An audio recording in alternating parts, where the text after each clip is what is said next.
Okay, good morning everybody. My name is Jonathan Teal and I'm your host for this Legislation Update Service webinar. So the webinar is looking at recent changes and updates in health and safety legislation. Today I'm focusing solely on health and safety. On Wednesday next week, my colleague Karen Wallace is running another webinar when she will be looking at environmental legislation. So just a few words about the software before I start. So the software automatically mutes any microphone or webcam that you have in your devices that you're using to access the webinar. So that means you don't need to worry about any sound or anything happening at your end interfering with the webinar. Neither I nor anybody else attending the webinar can see or hear any delegates. If you do want to ask any questions, you'll see a tab at the bottom of your screen which says Questions and Answers. If you click on that, you can type a question and submit it to us for consideration. Your questions will then be visible to others. So note that you can tick a box at the bottom so that your question is anonymous, i.e. everybody will be able to see the question you've asked, but not who's asked it. So I have a colleague with me who will be answering any shorter and easier questions online as the webinar progresses. For any longer or more difficult questions, we will answer them, but it will be after the webinar, sometime within the next couple of days. So what we'll do is we'll email out a complete list of all of the questions and answers at some point in the next couple of days. So if we don't answer your question during the webinar, don't worry, we will answer it afterwards. At the end of the webinar, we'll also send you a link so that you can download both the audio and the slides. So let's have a look at what we're going to look at during the webinar. So I'm going to cover updates on key changes to health and safety legislation over the past 12 months. So just one point about this, we did a webinar on updates in June of last year. So for anybody who attended that webinar, apologies, there will be a little bit of overlap. Some of the slides that I'm covering today, I covered about 6 months ago, but there's quite a lot of new stuff as well. So we'll also be looking at any changes to health and safety guidance from the HSE. I'll have a very brief discussion on whether there have been any consultations on forthcoming legislation. But the biggest topic is update on Brexit implications. So I'm going to go through in some detail what we understand at the moment about the implications of Brexit on health and safety law. So let's start with what's new in health and safety law. So there are a number of topics I'm going to go through here. Most of them will be relevant to pretty much everybody. The first one that I'm going to look at, ionizing radiation, that will only be relevant to some people. So depending on how you set up your register, if ionizing radiation isn't ticked in your profile, then you won't see any ionizing radiation in your register. So don't be surprised if some of these laws you won't have seen in your register at all. If they're not in your register, but you think they should be, and you want any help on how to make sure that they do appear in your register, then you can contact us afterwards and we can tell you how to do that. So, firstly, we have an amendment to the Justification of Practices Involving Ionizing Radiation Regulations 2004. So what the 2004 regulations originally did were a number of things. The first one was they prohibited novel uses of radiation unless you first got authorization from the justifying authority.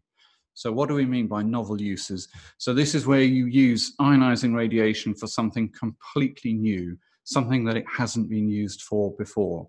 So that doesn't mean simply that you are acquiring a new X-ray machine or a new parcel scanner or something like that. It only applies where you're planning to use radiation for a use that hasn't been used for before at all. The other thing that the 2004 regulations did was they prohibited the addition of radioactive substances to personal ornaments and toys. So what we now have is some 2018 amendment regulations that make some minor amendments to the 2004 regulations. And they come from a European directive called the Basic Safety Standards Directive.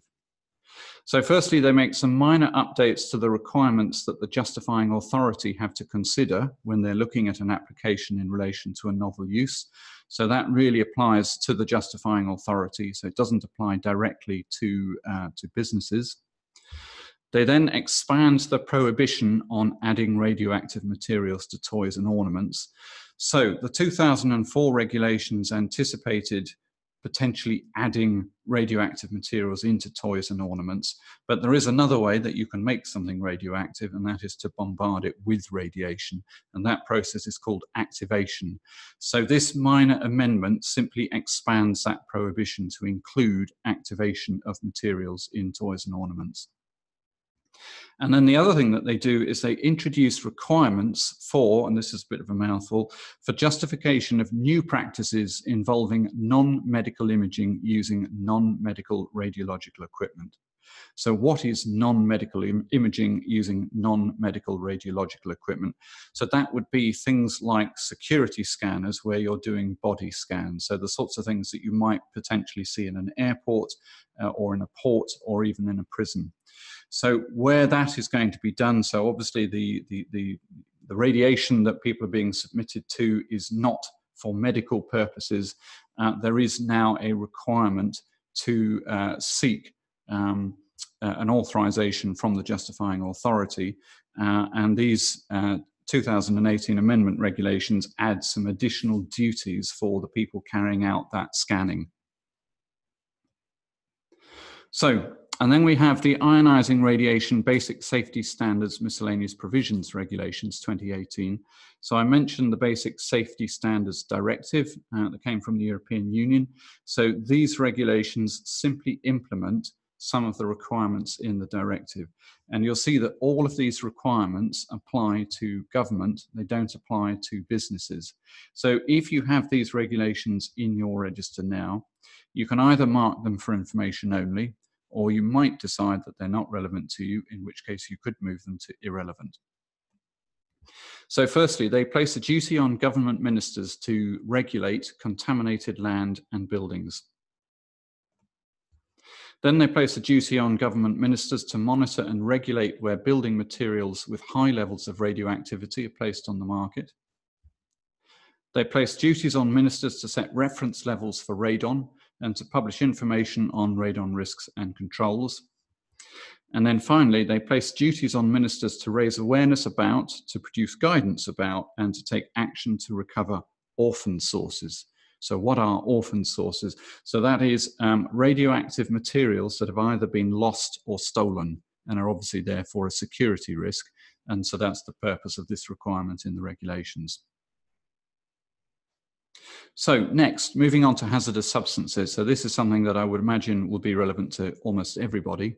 So we have an amendment to the work exposure limits. So work exposure limits are statutory limits for hazardous substances in air. So they are the limits above which you must not expose employees or other people to certain chemicals. The statutory basis for those limits comes from the COSH regulations, the Control of Substances Hazardous to Health regulations, and the actual limits are published in an HSE document called EH40. And some of the limits were changed and some new limits were added last year. So EH40 was updated in August last year.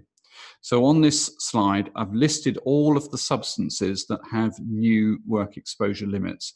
I haven't put the limits in because there wouldn't be enough room on the slide, but if you work with any of these substances, then you may want to have a look at the updated version of EH40. So if I've put the substance on the slide in black, it means that there is a new work exposure limit where there was none before. So if you take, for example, acetic acid, there was no work exposure limit for acetic acid before, but as of August of last year, there is now a work exposure limit. For the substances that I've listed in red, they already had a work exposure limit, but it's been amended and presumably in all cases, I would think, made stricter. So again, if you're working with those substances, you'll want to make sure that you're now operating to the stricter work exposure limit. So next, moving on to the REACH regulation. So this is a European regulation about hazardous substances. And I will just say at this point, I'm going to look at REACH in some detail when I come on to the Brexit implications slides later. So one of the requirements in the REACH regulations is they have a list of what are called restricted substances, in the restricted list. So this is a list of specific substances where there are specific restrictions that apply to the use of that substance. So for example, certain substances have a restriction that says they cannot be used in things like paints and varnishes. So the restriction will be different for every substance. And what we have in 2018 was a whole list of additional substances that have been added to the restriction list. And that came out in a number of different regulatory instruments from the European Union. And when I first started typing this slide, I tried to get all of the substances onto one slide, and I realized it was going to be impossible because there are so many of them, and quite a lot of them have got some quite long and complex names. So rather than putting all of them on the slide, what I've done here is I've listed just a few of the most common ones, so you can see things like lead powders, warfarin, bisphenol A, certain phenols, cadmium compounds, formaldehyde, methanol, but there are a lot of other ones as well. So if you want to see what's on the restriction list, you can either go onto the link that I've put up on the slide now. So that link will take you to the European Chemicals Agency website with the list specifically of restricted substances. So that's not just the ones that have been added, that's the complete list of restricted substances, and you can do a search on that. Alternatively, if you want to see the regulatory instruments issued by the European Union that add the restricted substances, you can go on to that second link that I've just put onto the slide now. And remember that we will be sending out a link so that you can download all of the slides after the webinar anyway. So if you don't manage to write this down now, don't worry, you will get it afterwards. If you do go onto that second link, I'm afraid what you'll find is a very long list of regulatory instruments from the European Union. There's no easy way, you just have to trawl through it and find the ones that apply to 2018 onwards, and then you can open up each of those and see what was added. So on this next slide, I have just put a couple of the key amendments. So for example, there was this regulation that I've just brought up now, which lists chemicals which must not be included in textiles, clothing and footwear after the 1st of November 2020. And they include some of those compounds and chemicals that I've now put on the slide. So another of the changes that we had last year was a restriction on these two very long named substances, which must not be added into things like shampoo and shower gels above a certain strength. And that prohibition will apply after the 31st of January 2020. And then another key change, so one of the things that, another of the things that REACH does is it requires manufacturers and importers who are either manufacturing or importing more than a ton of a substance per year to register the substance with the European Chemicals Agency. So one of the changes that was made to REACH last year was a change to the registration process in relation to certain chemicals called nanoforms. Okay, so moving next on to work equipment. So we have the Personal Protective Equipment Enforcement Regulations 2018. Now these will probably have appeared in just about everybody's registers.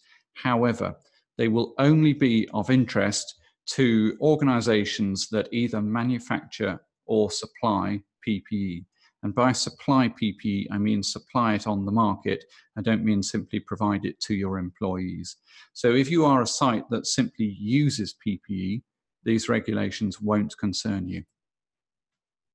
So what are these regulations about? So any UK manufacturer or supplier of PPE has to ensure that it complies with EU safety standards and that it's been CE marked and so on.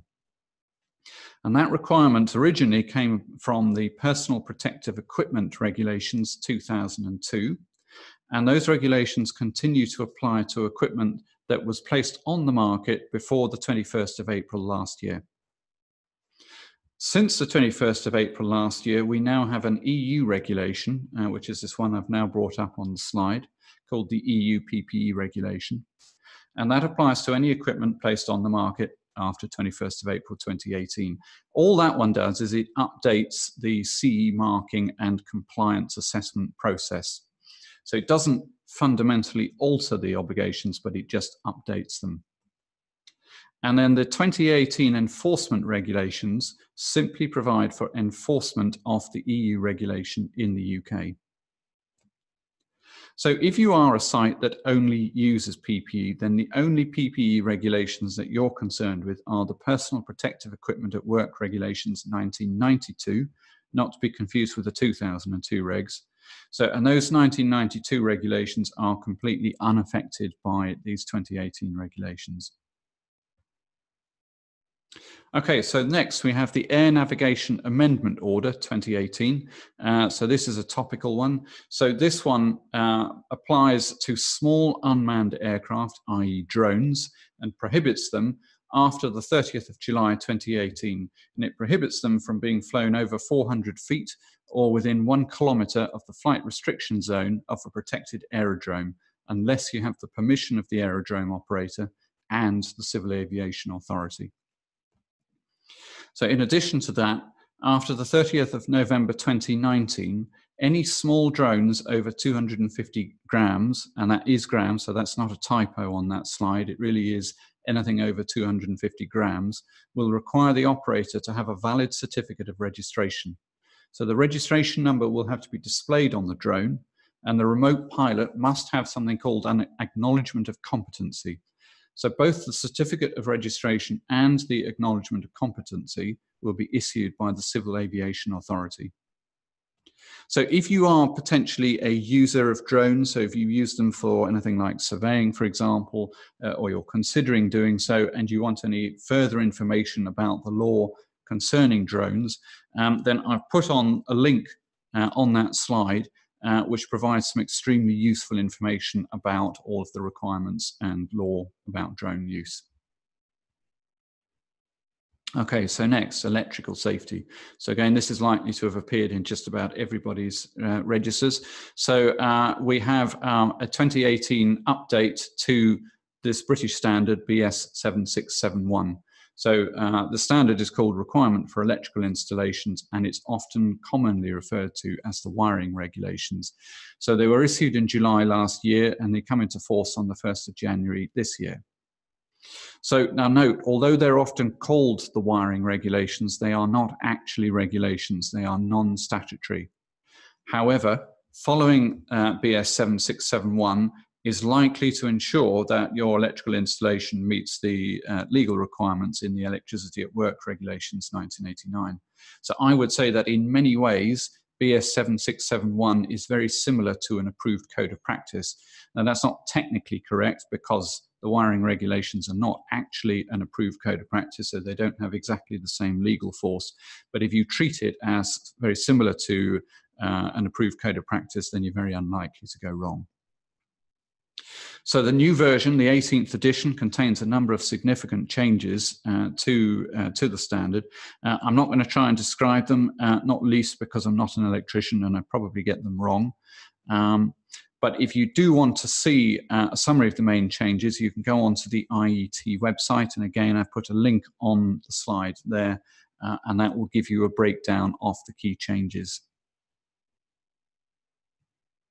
So next, we have some changes to the law concerning gas safety.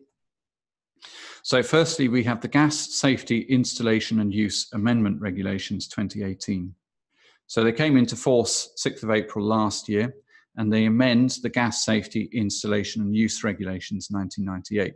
So the Gas Safety Installation and Use Regulations apply to just about any type of business that uses gas-fired equipment such as boilers and heaters and so on. However, the amendment, the 2018 amendment regulations, only apply to landlords of residential premises. So the 1998 regulations require landlords to arrange an annual gas safety check of boilers. And by annual, that meant that you had to get it done within 12 months of the previous inspection. So if, for example, in the first year, you got your inspection done on the 1st of July, that would mean in year 2, you'd have to get your inspection also done by the 1st of July. Now, if you then got that inspection done, let's say, by the 1st of May, because you're trying to make sure you get it done early, then that would mean that in year 3, you've got to get your inspection done by the 1st of May. And if you then got that inspection, in fact, done on the 1st of March, then in year 4, you'd have to get the inspection done on the 1st of March, and so on. So all this amendment does, it's quite a simple amendment, is it simply allows landlords a 2-month window up to the first 12-month deadline, and you still maintain that window with that first reference period. So in other words, if you got your inspection done on the 1st of July in the first year, then in year 2, you can get the inspection done any time between the 1st of May and the 1st of July. And you've still got until the 1st of July in year 3 and year 4 and year 5 and so on. So then we have an EU regulation that came out in 2016 on appliances burning gaseous fuels. So again, this applies to things like boilers and heaters and so on. And this particular regulation, so it's a directly applicable regulation in the UK, but it imposes duties on, again, manufacturers and suppliers of gas equipment. So a little bit like with the EU PPE regulation, this EU regulation only applies to manufacturers and suppliers, not to users. And then we have the Gas Appliances Enforcement and Miscellaneous Amendments Regulations 2018. And they apply to any appliances placed on the market on or after 21st of April 2018. And they require manufacturers, importers and distributors to comply with the regulation. The Gas Appliances Safety Regulations 1995, which were the previous regulations that required gas equipment to be CE marked, are technically revoked by the 2018 regulations, but note they still apply to any gas appliance that was put on the market before the 21st of April 2018. So if you find in your regulations that the 1995 regulations say they're revoked, that is technically correct. They have been technically revoked, but they are nevertheless still applicable, which is odd, but that's how it's worded. So they, as I say, they apply to any equipment that was already on the market before the 21st of April 2018. So next we have a change to some first aid guidance. So the HSE guidance document in relation to first aid is called L74, First Aid at Work, Health and Safety First Aid Regulations, and it's been very slightly revised, and it's been revised in relation to defibrillators. So if you have a defibrillator on your site, then you might want to have a look at the amended guidance, because there are now a couple of paragraphs about use of defibrillators and the training. Note, however, it is only guidance, so there is no change in the legal requirement. So you are not now suddenly required to have a defibrillator. So if you haven't got a defibrillator, you don't need to worry, the law hasn't changed. So we then also have a change in relation to the guidance on manual handling. So the HSE has revised its manual handling assessment tool. So this is the tool that's commonly referred to as the MAC tool, and you can find it in a document called INDG 383. So what the MAC tool does is it asks a whole series of questions about manual handling, and based on the answers to each question, you then tot up all of the scores, and at the end of it, based on the overall score, that will tell you whether you're low, medium or high risk. And what the HSE has done is, based on the most up-to-date advice that they've got, scientific advice on manual handling, they've slightly revised some of the questions. So I've put an example of that on this slide. So you can see here, this is just one of the questions. So there are lots of different questions in the tool, but this is just one of them. So it asks, are you lifting the load from above knee height or below elbow height? If so, then that's relatively low risk, so you would add 0 to the overall score. Are you lifting it from below knee height or above elbow height? So that's slightly more risky, so that's an amber, so you would add 1 to the score. Or are you lifting it from floor level or below, or head height or above? And if so, that's the highest risk, so you would add 3 to your overall score. Now, in this particular question here, what the HSE has done is they've added the floor level or below. So that's the first of those 2 red ones. So that wasn't in the previous version of the MAC tool, but it is there now. So if you do significant manual handling on your site, and if you use the MAC tool, then you might want to make sure that you use the most up-to-date version the next time you do manual handling assessment. Note that this is guidance, so therefore you're not legally required to use the MAC tool. Okay, so do we have any consultations coming up from the HSE on any forthcoming legislation? Well, the answer to that one is no.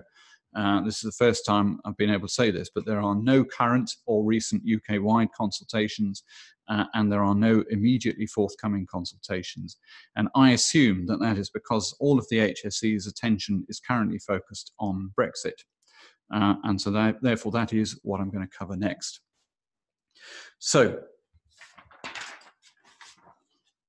just a few words about these slides before I start going through them.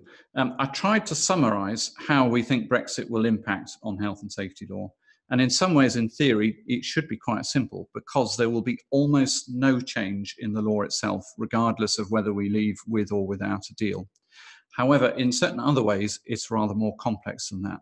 So in particular, the manner in which some of the regulations will continue to be implemented will vary greatly depending on whether we leave the EU with or without a deal. So when I first started putting some ideas together for these slides, the government had issued a number of guides on certain issues which would be affected if we leave with a deal or without. And so I based my slides on that. But in recent weeks, some of the government guidance has been revised and more has been added. And consequently, I had to revise and add to my slides. And I came to a point where I realized I had too much material and I didn't think I was going to get through it all. So therefore, in order to focus on the most important topics, I'm going to skip through a few of the later slides so that I can concentrate on the key EU regulations that I think are going to affect most people. So what you'll see is that I will subsequently skip through some slides in relation to mercury, persistent organic pollutants, and pesticides. So apologies for that, but I want to make sure that we keep within the time limit. If you have any particular questions on those topics, though, you will still get the slides. So if you download the slides, you'll still get them. And if you've got any questions in relation to those particular topics, then please do raise them. So the other important point about these particular slides is I'm stating the obvious when I say that all of the material in the following slides may potentially change, and very little of it is certain. Therefore, you're going to need to treat these slides very carefully and remain alert to the changes as we wait to find out what sort of Brexit we get. So what do we actually have? So the first thing that we have is the European Withdrawal Act 2018. So this is the act that was described as the Great Repeal Bill, which is ironic really because it repeals almost nothing. What it does do is it repeals the European Communities Act 1972 on exit day. So that's the 29th of March, obviously. So European Communities Act is the act that put us in what was originally the European Economic Community, and it takes us out, or at least it repeals that act on 29th of March. However, EU-derived domestic legislation continues to have effect. So EU-derived domestic legislation is all of the UK Acts of Parliament and regulations that we passed in order to implement EU directives. So that's going to be all of the standard health and safety law that you're probably familiar with. So things like the lifting operations and lifting equipment regulations, the confined spaces regulations, the manual handling regulations, the COSH regulations, the working time regulations, all of those sorts of regulations which were passed by the UK Parliament are completely unaffected by Brexit. But also, direct EU legislation, which is operative immediately before exit day, will be integrated into our law on and after exit day. So what I mean by direct EU legislation is things like REACH and also CLP, so that's classification, labelling and packaging regulation, the PPE regulation that I talked about earlier, biocides regulations, all of the regulations to do with, for example, CE marking.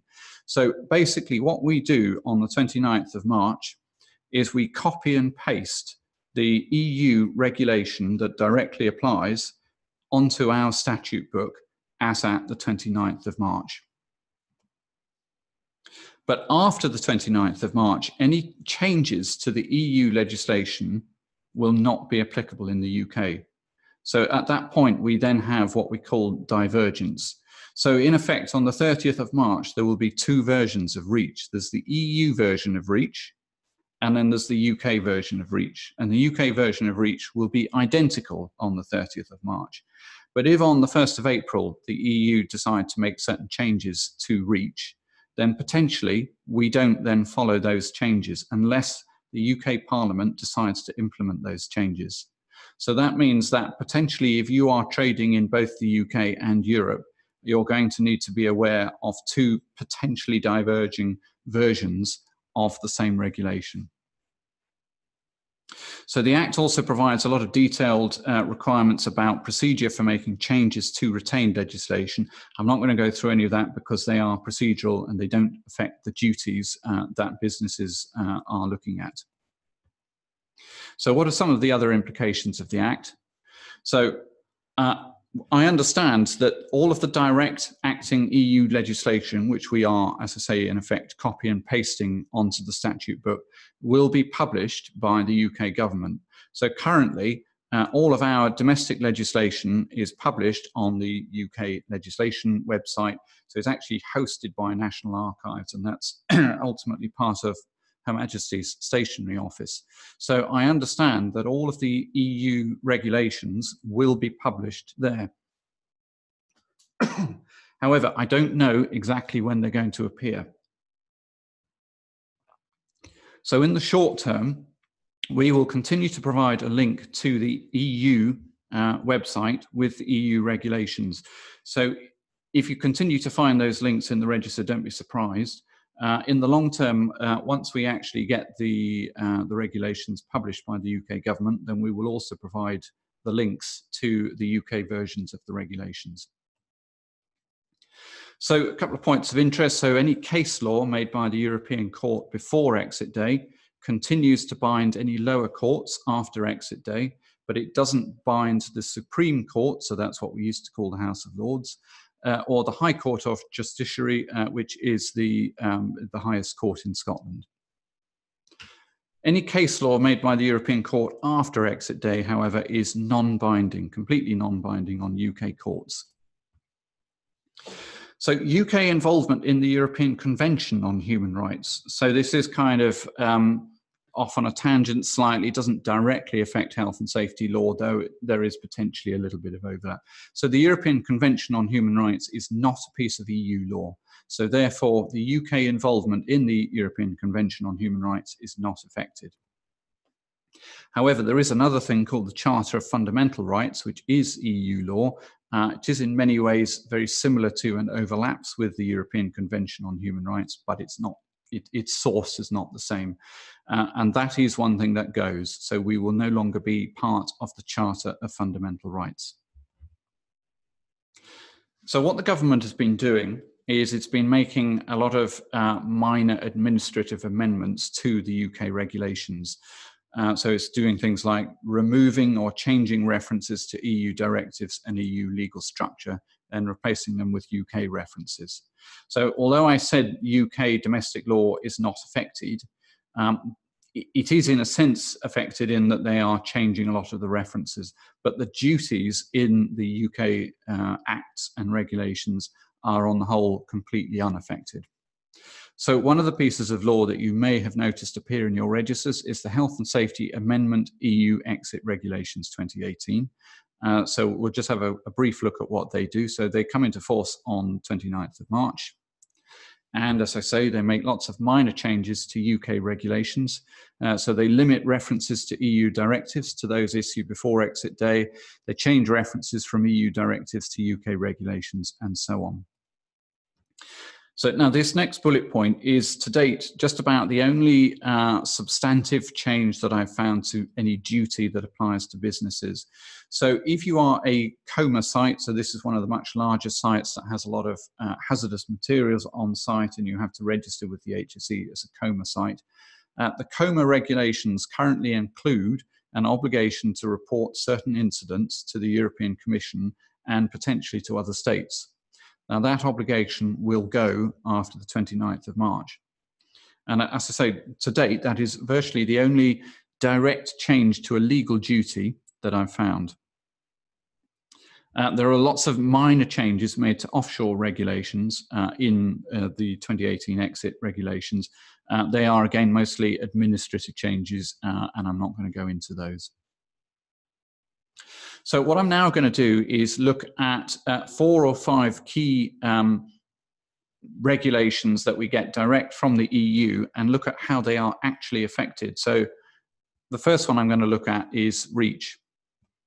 So the current requirement for REACH, so I'm grossly simplifying this, but any manufacturer who manufactures over 1 ton of a chemical, or anyone who imports from outside the European Union into the European Union more than 1 ton, must register the substance with the European Chemicals Agency.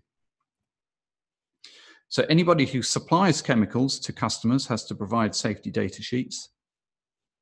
Certain substances are restricted, so I mentioned that in the previous slides. And certain substances require authorization if you're going to use them. So what happens if we leave with a deal? So there will be no change until the 31st of December 2020.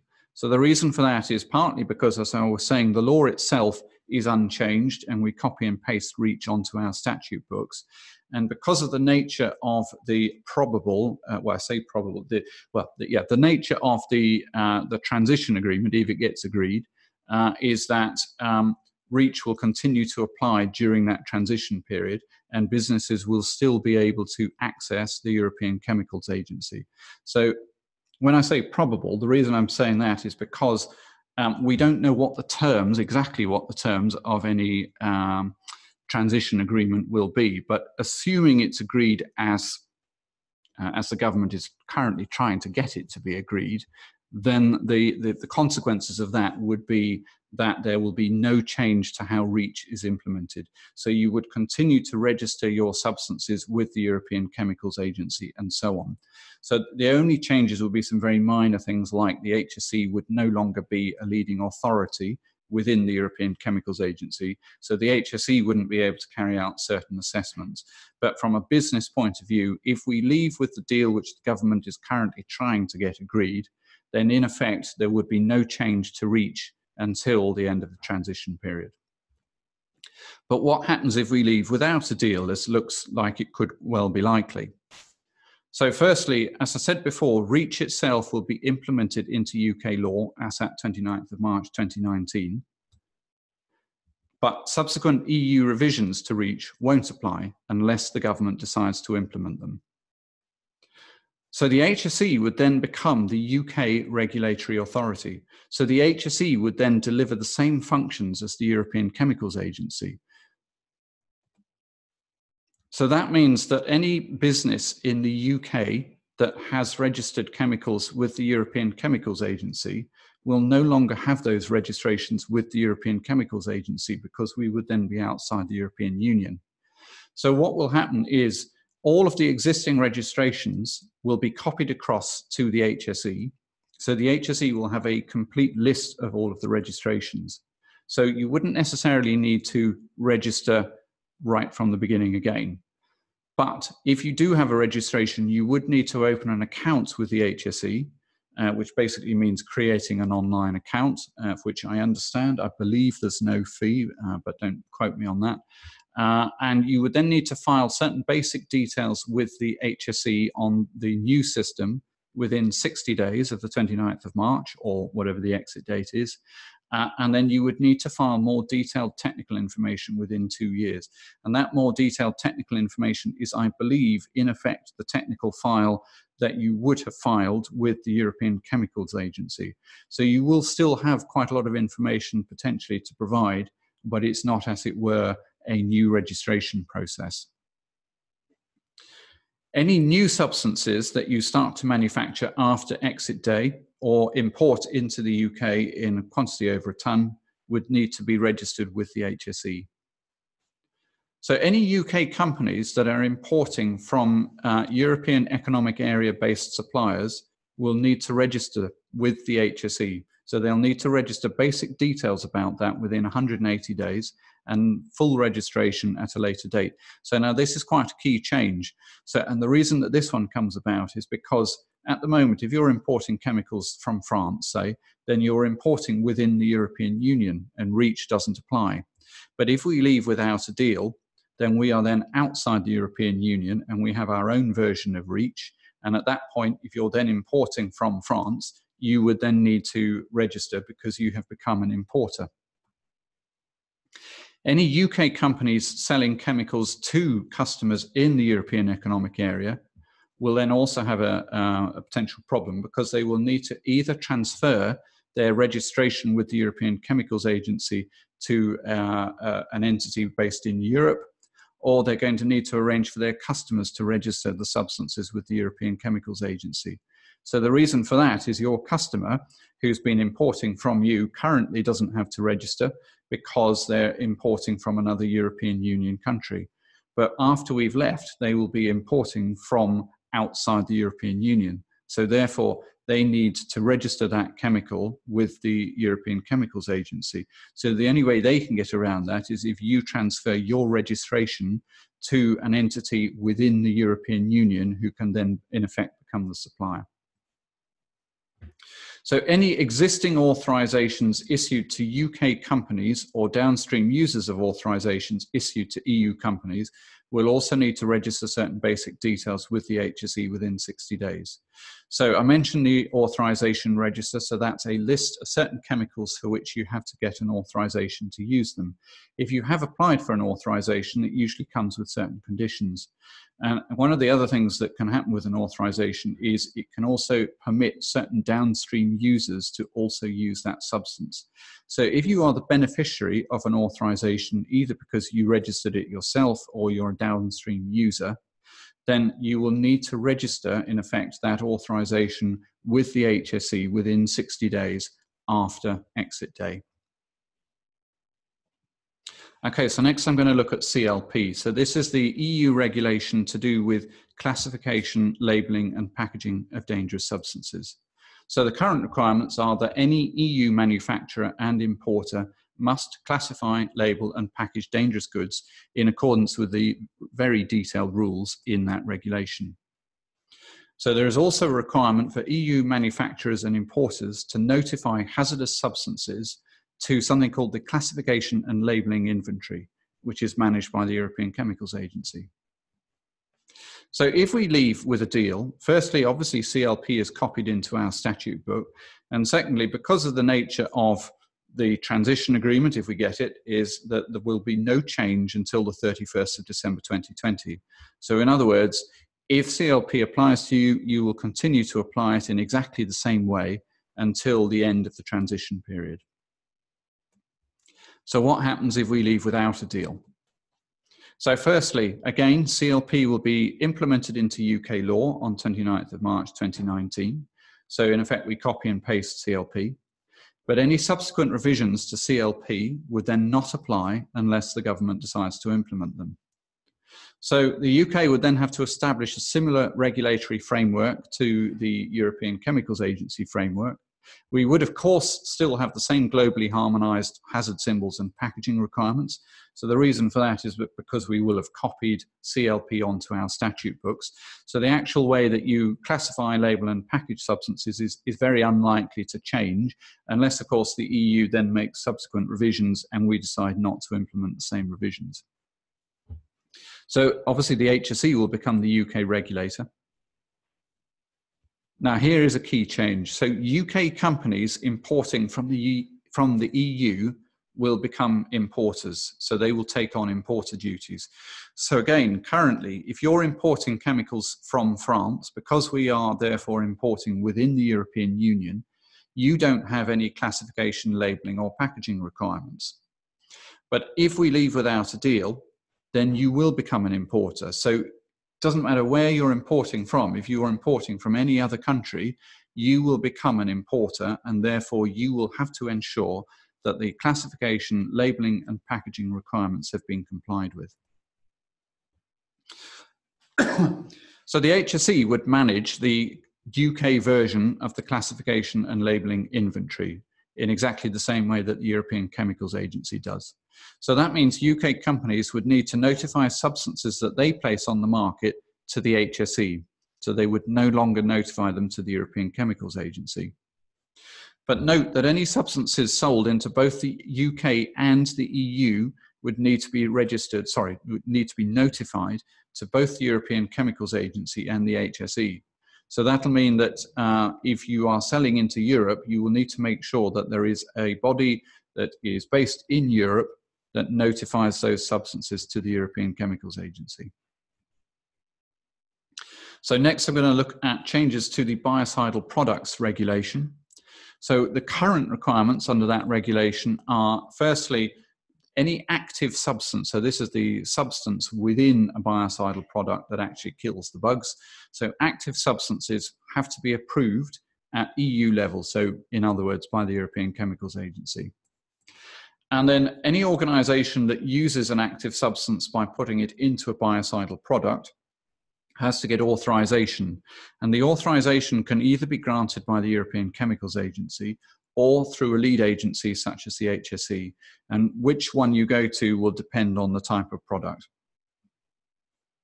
So if we leave with a deal, then again, there will be absolutely no change because firstly, the Biocidal Products Regulation is copied onto our statute book. And secondly, because of the nature of the transition deal, you would continue to be able to register products with the European Chemicals Agency. But what happens if we leave without a deal? So again, the Biocidal Products Regulation will be implemented into UK law as at 29th of March. So the law itself won't change. But any subsequent revisions made by the EU to the Biocidal Products Regulation will not apply unless the UK government decides to implement them. So the HSE again will become the UK regulatory body. So there is something called the Article 95 list. So this is a list of approved active substance suppliers in the EU, and that would be adopted by the UK and continue to be valid until each approval has expired. So that means that approval holders will be, well, as I say, it'll be copied onto the UK list. But if you are a UK-based approval holder, you will still need to submit certain information to the HSE. So in exactly the same way as with REACH, if you have a registration for a particular chemical with the European Chemicals Agency, you don't have to reapply with the HSE, but you will have to provide certain information to the HSE. The same applies if you have an approval for manufacture of an active substance. Any biocidal product authorization that's already valid in the UK, so because it's been issued by the HSE, would continue to be valid. If you have any ongoing applications for a biocidal product authorization with the HSE, then because it's with the HSE, then that application should be able to continue. Any applications, however, that you have with other regulators in other EU countries would not then be recognized in the UK. So if you are currently applying for an authorization with a regulator in a different EU country and you want to trade that product in the UK, then you would need to make a mirror application to the HSE. So the next regulation I'm looking at is a regulation known as the PIC regulation. So this relates to export and import of hazardous chemicals from the EU to countries outside the EU. So the current requirement is that certain chemicals exported outside the EU require notification. And within the UK, the notification would be made to the designated national authority, which is either the HSE or the HSE in Northern Ireland. And that notification is made by something called the EPIC system, which is an online system which is actually hosted on the European Chemicals Agency website.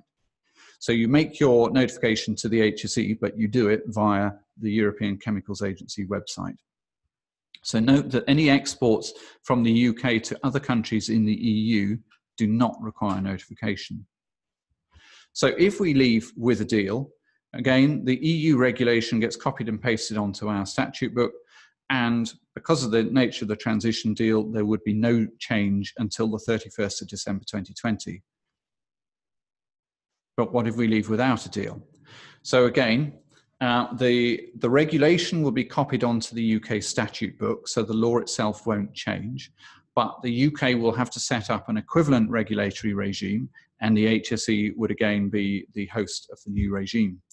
So UK companies would no longer have any access to the EU EPIC system, so the HSE will have to create their own online system for notifying export of chemicals. So any exports that were already notified in 2019 before the 29th of March would not need to be re-notified. But any future exports from the UK to other countries, and that includes EU countries, would need to be notified on the UK equivalent system at least 35 days before the first export. So note, if you were, say, currently exporting any chemical from the UK to France, under the current regulation, because that is within the EU, there is no notification requirement. But if we leave without a deal, because the PIC regulation then gets copied into our law and will then apply to any export at all, you will have to notify if you are exporting certain substances to any country.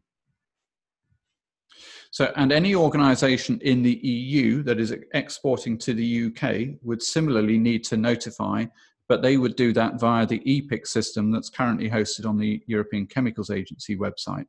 So that means, for example, if you are an organisation with sites across Europe and you're supplied chemicals from one of your sites in another European country, currently, if they're supplying you, they don't need to notify. But if we leave without a deal, they will need to notify to the European Chemicals Agency. So next, I'm going to look at certain changes to CE marking.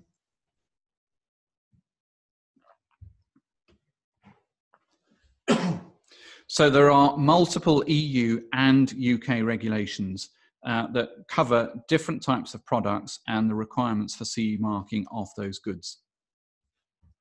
So if you are making goods that have to be CE marked, then you will be aware that there is a conformity assessment process that you have to get the product assessed to, and you have to create a technical file, and you produce a declaration of conformity and so on, and then you apply the CE mark to the goods. So, and note that the conformity assessment for certain products can be done by the manufacturer, and for certain products has to be done by a third-party notified body. And there are different rules for different products depending on the type of product.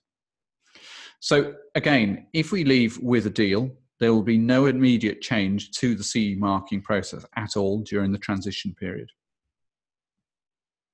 However, if we leave without a deal, then again, all of the relevant EU regulations get incorporated into UK law. So all of the goods will still need to go through the same conformity assessment process. They'll still need to comply with the same standards. And one point I should make here is that all of the EU regulations around CE marking tends to want goods to comply to certain international standards. And although we will be leaving the European Union, we are not leaving the international bodies that create those standards. So in one way or another, the goods will still need to comply to the same standards because we will still be part of those bodies that create those standards. So CE marked goods will continue to be legal in the UK. So at the moment, the government is saying that CE marked goods will continue to be legal, but this may change in the future. So there may come a point where they decide to say that goods have to go through a UK assessment process, but at least in the short term, CE marked goods will continue to be valid in the UK. So I understand that the UK will then create its own equivalent UK mark, but at this point in time, well, it hasn't been unveiled, so we don't know exactly what it'll look like, but it will replace the CE mark. So as I say, goods that are already CE marked will be accepted in the UK, but goods that are not yet assessed and marked will need the UK mark, the new UK mark. So the new UK mark will not be valid in the EU. So therefore, manufacturers selling in the UK and the EU will need to make sure that those goods have been assessed and marked in some form in both regimes. And note also that CE marked goods will not be legal in the EU if they were assessed and CE marked by a UK-based notified body. So if you have goods that were assessed by a UK-based notified body, they will no longer be valid in the European Union. So they would need to be reassessed by an EU notified body, or there is, as I'm not an expert on CE marking, but there is a process by which you can transfer the technical files to an EU-based notified body. So in effect, they become a representative for you in the EU. But those CE marked goods on their own would no longer be valid in the EU. However, in contrast to that, CE marked goods that were self-assessed by the UK manufacturer will continue to be legal in the EU in exactly the same way that if you have a manufacturer in, for example, the United States or China, and they're selling into the EU and they self-certify, then that will continue to be valid. So organisations importing goods from the EU into the UK become importers. So again, if you're currently importing goods that are made in France, and they will have obviously gone through CE marking process, as an importer from France, you don't have any importer duties. But if we leave without a deal, then you do become an importer. And then there are a whole list of different duties that apply to importers, such as certain labelling requirements. There are also other requirements around carrying out certain type of market surveillance and what you have to do if you find that the goods that you're importing don't comply to the relevant standards and so on. So if you are importing, beware that there are duties that will apply. So I mentioned that there were other regulations which I originally wrote some slides for. So I'm just going to very quickly scroll through these. I'm not going to talk about them. But as I said at the beginning, if you've got any questions in relation to how Brexit will affect either the law relating to mercury or persistent organic pollutants or pesticides, then please do contact us. So, and then I mentioned also that the government has produced a whole mass of different guidance notes in relation to different areas and how Brexit will potentially affect them.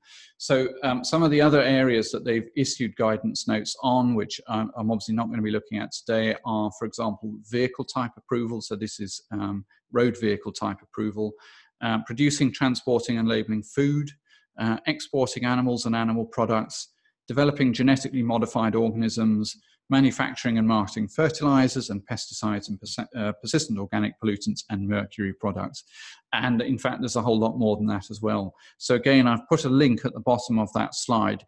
If you go onto that slide, you can see the actual long list of different government guidance notes which they've written about Brexit no-deal implications. So that's it. Thank you very much. Thank you for attending this Health and Safety Legal Aid Update webinar. We're going to stay online for about another 15 minutes to answer any more questions that we can within that time. As I said at the beginning, if there are any longer or more complex questions, we will answer them later within the next couple of days, and we will email out a full list of all of the questions and answers. We will also send you a link to a recording of the webinar and slides so you can download all of the slides. There will also be a feedback survey which we'll send out shortly. So we'd be really grateful if you could complete that, because that helps us to try to improve these webinars in the future. And finally, if you've got any questions or if you're interested in any further legislation update, service user training or demonstrations, then please do contact us on the contact details that I put in that final bullet point. So that's it. Thank you very much.